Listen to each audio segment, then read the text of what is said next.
I got serious about music really early on. I wanted to play guitar maybe around third grade. Actually got a guitar when I was about 12 and kind of just kept going, had bands. Over the years my style has evolved, and it obviously started with like rock and classic rock and things like, you know, everything from Jimi Hendrix to Living Colour and Nirvana and things like that. And then I got way into like classical music and jazz, and then I kind of somehow ended up into electronic music. You know, the electronic world is a little different, and the collaborations look different. It's not necessarily a bunch of sweaty people getting together in a garage and rocking out. You know, sometimes it's a little slower, more methodical of things like file sharing. I see it more like a modern version of classical composers, you know, sending scores out on a horse to somebody else in the next village, you know, and then they work on it for a while and they come back and you look at their edits and you play and you're like, wow, look what they did, you know. So yeah, I really enjoy remixing my friends, and I'd say that's probably my most cherished aspect of collaborating.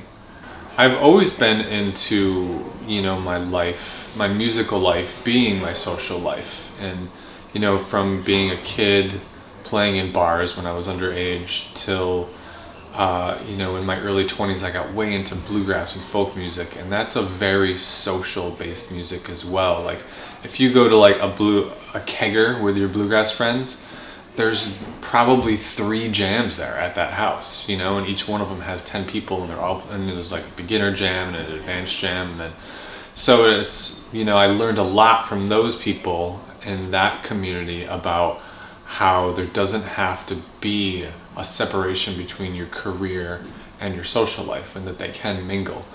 Being a DJ is one of the hardest musical jobs. I think it's actually on par in difficulty with being like an accomplished classical guitarist. Totally different set of tools, but just to go out there and to read the crowd, and that's a subtle thing too. You're not literally going up to somebody saying, hey, what would you like to hear next? You're feeling it out from their body motions and just the energy of the room. And as a DJ, you need to make great calls as to, you know, is this vibe working? Should I go more with this, or do I need to get the heck out of here and go somewhere else and excite these people? I was recently at a show in Jacksonville, Florida, and one of my buddies felt like it was one of the coolest descriptions I've ever heard. He said, your music is beautifully crushing. And I think that's great, because I always strive for beauty and lots of melody with the guitar, and I use like singers and stuff like that. But I also want it to have the energy for like a rowdy dance floor, so I can come in at 1 in the morning and crush a crowd, but still be beautiful and not necessarily aggro or dark, you know. Right now I'm mainly focused on, I have a new album coming out in the end of March or early April.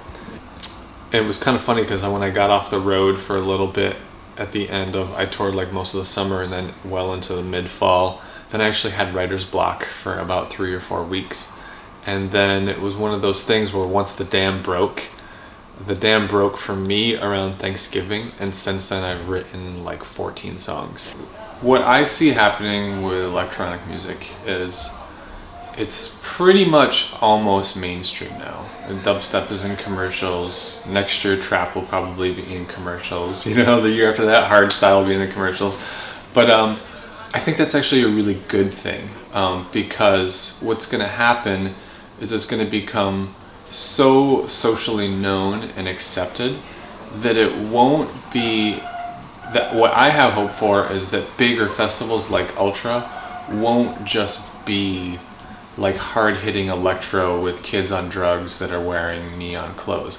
I would love to see other subgenres that are not so obvious as like electro and dubstep become so popular that, you know, 15-year-old kids are maybe seeking out down-tempo music. When I read that, actually I was pretty honored, because they're 2 of my favorites, and I feel like Rat-a-tat and Bonobo are 2 artists that make classic music that will stand the test of time. I feel like 50 years from now, if humanity is still around listening to music, they will still be relevant names, in the same way that Duke Ellington and Chuck Berry and Jimi Hendrix and AC/DC or whomever you can think of that are timeless names from eras, I'd say it's probably the most accurate quote about my music that I've ever heard, other than Beautifully Crushing.